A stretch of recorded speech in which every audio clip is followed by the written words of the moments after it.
My name's Dan Viets, and I'm real happy to be here this evening at Lindbergs. This is a beautiful, historic bar, and I want to talk to you about history.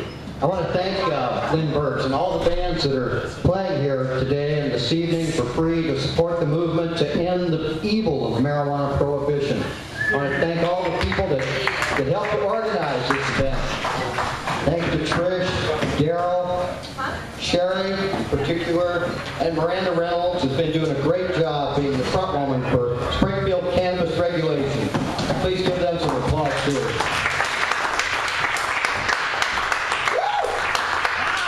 You know, there is an historic occasion coming up on Monday. It's not exactly a happy anniversary, but it's history. And 75 years ago Monday was the beginning of national cannabis prohibition. So, yeah, that's a bad anniversary on Monday. And it's amazing. You know, it's just a blip in time. It's just a wink of an eye in terms of history. And prohibition's days are numbered. We are winning this fight, folks. I mean, there is light at the end of the tunnel. It was almost exactly 40 years ago that organized opposition to cannabis prohibition really started to come together. And the first National Normal Conference took place in Washington, D.C. at a church. It was called the People's Pot Conference. And the People's Pot Conference kicked off the movement that eventually is going to spell the end of pot prohibition in this country. Next week is the 41st annual People's Pot Conference, although it's called the National Normal Conference now out in Los Angeles. And the theme of this conference is the final days of prohibition, and that's exactly what we're in here, folks, the final days of prohibition. And it's going to end. It's going to end one way or another. And we can be part of that history, or we can just kind of sit on the sidelines and be observers. But I think it's really exciting to be part of making history. And you're all doing that just by being here today, just by paying the door charge, you know, just by being here and supporting Lindbergs and supporting the movement and supporting Springfield Cannabis Regulations, supporting Show Me Cannabis Regulations, supporting NORML, Springfield NORML, Missouri NORML, the national group. You know, get involved with these groups. Go online at a minimum. Get on the mailing list. Sign up on the mailing list back there on the pool table. You know, if you're not getting email from Show Me Cannabis, if you're not getting email from NORML, you should be. You know, it's an easy way to keep up with what's going on. And there is a lot going on. There is a lot happening right now. This is the most exciting time in the history of the entire 40-year fight to end cannabis prohibition. And things are moving quickly. You know, the Springfield City Council deserves a few words of derision and condemnation, and I don't want to fail to express those thoughts about the Springfield City Council. Not all of them. Doug Burleson is a great man. He's a hero, and he deserves all of our support and gratitude. But I'll tell you, the rest of that Springfield City Council is a bunch of clowns. They don't seem to understand democracy. They don't seem to understand the city charter they swore to uphold when they took that office. But I think we're going to teach them some lessons about that. I think we're going to help to educate the Springfield City Council about what their duties really are. You know, the Springfield City Charter really means it when it says that the people have the right to put an issue on the ballot. It doesn't mean you can come up with some kind of shifty, dirty political trick to try to frustrate what the clear meaning of the city charter is. But we'll learn more about that in coming weeks. There's some amazing things that have happened this year in the Missouri General Assembly. You know, the Missouri legislature in Jeff City is dominated by Republicans in both houses right now. They've got a big majority in the Senate and in the House. It's election year. The conventional wisdom is you can't pass anything controversial in an election year. But by golly, despite all those facts, the Missouri legislature this year managed to do three very good things. They addressed the crack and powder cocaine disparity. Now, we're not here to legalize cocaine, but the whole drug war is, cannabis prohibition is the foundation of the whole drug war. And the disparity between the sentences for crack and powder cocaine were an outrageous, racist injustice. And after Congress addressed the 100-to-1 disparity under federal law, Missouri had the biggest disparity in the United States of America, 75-to-1. Next closest was New Jersey at 35-to-1. This year, the Missouri General Assembly, by God, brought that disparity down to just about what Congress did, 18-to-1. Still unfair, still unjust, still stupid and irrational, but not as stupid, unjust, and irrational as it used to be. And it's a miracle that passed this year. They also managed to expand expungement.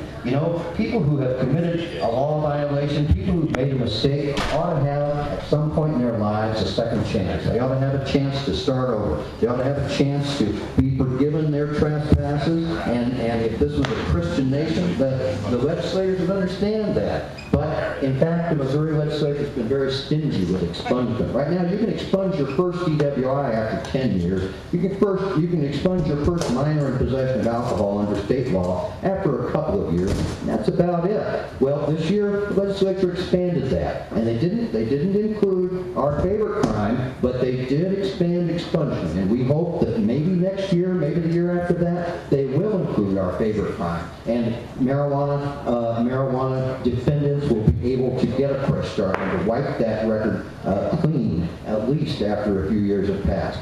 The legislature also addressed probation in this state. You know, they understand dollars and cents, at least sometimes they understand that. They understand that it costs a lot of money to put people in prison, and it costs a lot of money to keep people on probation. Under a new law that goes into effect in October, the probation for all drug offenses is going to be cut in half. People who used to be on probation for 5 years are only going to be on probation for 2.5 years. And that is progress. That is a major step forward. You know, change is almost always evolutionary. It's not very often that a revolution comes around, but the evolving changes are going our way, folks. We're making progress all the time. Next year, anything's possible. We may get a medical marijuana law. We may get a marijuana expungement law. And I think we're going to see legislation introduced next year to legalize marijuana in the General Assembly. Now, Show Me Cannabis regulation came into existence just last year, and the goal of Show Me Cannabis regulation was to put legalization on the Missouri ballot. And we worked hard toward that goal. We made a lot of progress toward that goal. We didn't get it on the ballot this November, but by golly, we built the foundation to put it on the ballot in the future. And maybe in 2014 and maybe in 2016, we're going to see some form of legalization on the ballot here in Missouri. I really believe that that's true. And the city reform efforts, like the one here in Springfield, are very important also toward building toward that goal. But I want to tell you the most amazing thing is what's going to happen 5 weeks from Tuesday. 5 weeks from Tuesday, it is almost certain that we're going to see marijuana legalized in America. We're going to see marijuana legal in Colorado. We're going to see marijuana legal in Washington State. And it could happen in Oregon, but it's going to happen in Colorado, folks. Colorado's going to legalize the possession, the sale, the use, the cultivation of marijuana by adults. It is the major historic event happening this year. You know, liquor prohibition got repealed because individual states started rejecting that failed policy. New York and other states followed pretty soon after. They repealed their state prohibition. They said to the feds, if you want to prohibit liquor, have at it. We're opting out. And that's what Colorado's going to do. That's what Washington is almost certainly going to do. Oregon may do. Also, 5 weeks from Tuesday, 3 states are going to vote on medical marijuana. The state of Massachusetts is almost certainly going to become the 18th state to legalize the medical use of marijuana 5 weeks from Tuesday. And the state of Arkansas, our neighbor to the south, is going to be voting to legalize medical marijuana 5 weeks from Tuesday. And the state of Montana is going to vote on expanding and reinstituting some of the medical marijuana reforms there that were passed by the people several years back. So we've got 6 states voting on legalizing marijuana in different forms. That's an historic event in itself. But we're going to see at least 2 states almost certainly legalize marijuana 5 weeks from Tuesday. That's just incredible. We're going to see the beginning of the end of prohibition of cannabis in this country. You know, the prohibition of cannabis is an evil thing in itself. It's an unnatural thing. We didn't create the government we have in this country to restrict our liberty. We created this government to protect our liberty. And that's the proper function of government, local, state, and national. And that's what we're going to see. Because people are starting to understand in this country that prohibition causes a lot of evil. It is the greatest cause of loss of our civil rights and our civil liberties. It is the greatest cause of violence on the Mexican border, and violence by the police against us. The people they're supposed to serve and protect are the object, are the victims of police violence virtually every day in every city across across this country. We need to stop that, and we can stop that. And finally, cannabis prohibition costs this state a fortune, and people who know what they're talking about estimate that as much as $160 million every year just in Missouri is lost because of cannabis prohibition, and the true number is almost certainly much higher. We're going to help to educate the people of the state of Missouri to understand these evils are the result not of cannabis, but of cannabis prohibition. And already the majority is with us. We represent the majority point of view in this country. Starting 1 year ago, October of 2011, the Gallup poll for the first time in 75 years showed a majority of Americans want to repeal marijuana prohibition. That is a landmark. That is an amazing development. And another poll since then showed an even greater number of Americans support legalizing marijuana. The politicians in this country are not leaders, they're followers, and they are not going to follow until they're convinced it's safe. But pretty soon they're going to realize it's not safe to take any other position. If they want to get reelected, they're going to have to recognize that most Americans agree with us, that the time to end cannabis prohibition is now.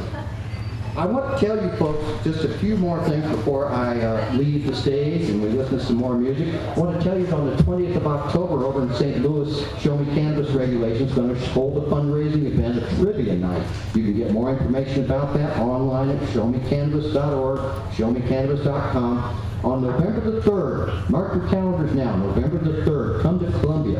Come to the Missouri State Normal Conference, co-sponsored this year with Show Me Cannabis Regulation and the National Cannabis Coalition. We're going to have probably the greatest speaker in the whole drug law reform movement. Ethan Nadelman from Drug Policy Alliance is going to be speaking at the Normal Conference in Columbia on Saturday, November the 3rd. Try to be there. Try to be at this historic conference. Bradley Balco from Reason Magazine, now with the Huffington Post, one of the nation's foremost experts on police abuse and police misconduct, is also going to be speaking, and several other great speakers. Please be with us there. Please come to Columbia, November the 3rd. I want to close just by giving you a real short version of a lecture that I give to people every now and then, and that is to try to protect yourself. Until we end cannabis prohibition, you can do some things to protect yourself from becoming a victim of cannabis prohibition. You can do some things to protect yourself from the police who are supposed to be there to protect us, but we know they're not in all cases anyway. So what can you do? Well, you know the most important rights you have. You hear them on TV, you hear them in the movies, the Miranda rights. People seem to think, that that's just some kind of a ritual. They don't think about what they mean. They don't do what the Miranda rights give you the right to do. What do they give you the right to do? They give you the right to be silent. When you're dealing with a cop, that's your most important right. You don't have to answer questions from a cop. You don't have to make statements. You should not make statements. You should not talk to the police. Why? Because of rule number 2. Anything you say is going to be used against you. If you knew nothing but those 2 rules, number 1, you don't have to talk. Number 2, if you do talk, they're going to use it against you. You kind of reach a conclusion just knowing those 2 things and nothing more, that you probably should shut the fuck up. Don't talk to the cop. That's just so important. It seems real simple. But it's not easy to do in real life. The cops are experts at intimidation. They know how to scare people. That's what they do for a living. Don't let them do it to you. Don't become a victim. Use your third Miranda right. The only thing you should say to a cop is, I want a lawyer. I want to talk to a lawyer. Because every cop in America knows they're supposed to stop asking you questions when you say you want to talk to a lawyer. I want to tell you 2 more important things. Some of the tricks that cops have come up with in recent years to come after cannabis consumers. One is to go after your trash. Your trash is fair game. They don't need a search warrant to go through your trash. When you set a trash bag out on the curb, anybody who wants to, any cop who wants to, can come along and pick up that bag. And if he finds seeds or stems or even just a residue in a baggie, if he finds High Times magazine or just a subscription card from High Times magazine, that's not illegal. That's not illegal, but that will help to persuade a judge to give him a warrant to bust down your door and ransack your home. Don't put anything in the trash you wouldn't want a judge or a prosecutor to see. Don't put anything in there that a dog might alert to. Don't put ashes in the trash if they come from cannabis, because a dog may alert to that. Don't give them the chance. Don't put anything in the trash you wouldn't want a judge or a cop to find, ever. Finally, drug roadblocks. I know you see them down here. I've seen them on I-44, on I-70.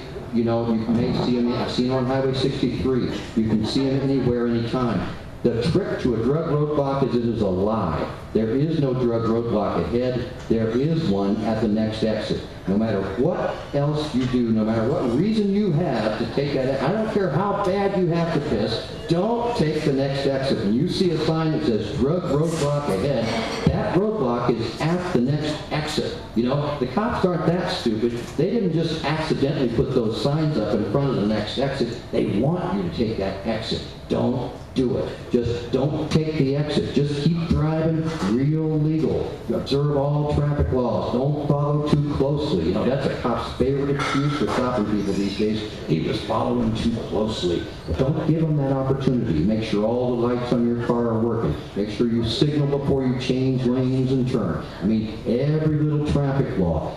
Cops can stop you for any little violation of the law, or even things that aren't a violation. Don't give them that chance.